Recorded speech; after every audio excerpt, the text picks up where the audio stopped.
Баршаңызға сәлем достар. Бүгін сіздерге осындай дәмді әрі керемет чак-чактың рецептісімен бөлісетін боламын. Менің парақшама тіркеліп қойыңыздар, сіздермен болған несібелі. Бізге керегі 3 жұмыртқа, үстіне шым-шым тұз саламыз да жақсылап араластырамыз.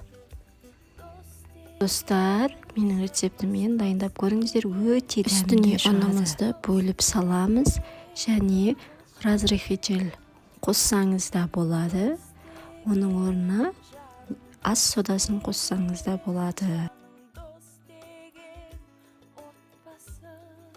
Жақсылап араластырып алып, қамыр илейміз. Қамырымызды 15 минутқа қоямыз.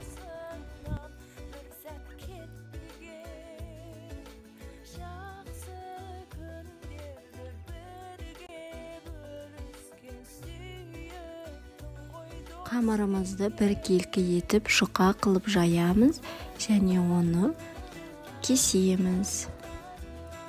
Осылай ұзынша етіп, өзіңіз қалаған формада кессеңіз болады.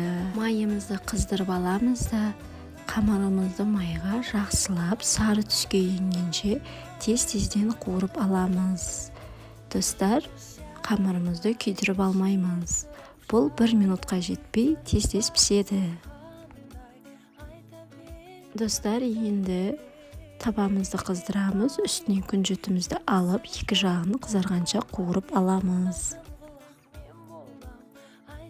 Достар, енді сиропын дайындаймыз. Ол үшін шекерімізге су құямыз және балды қосып қайнағанша 5 минут қоямыз.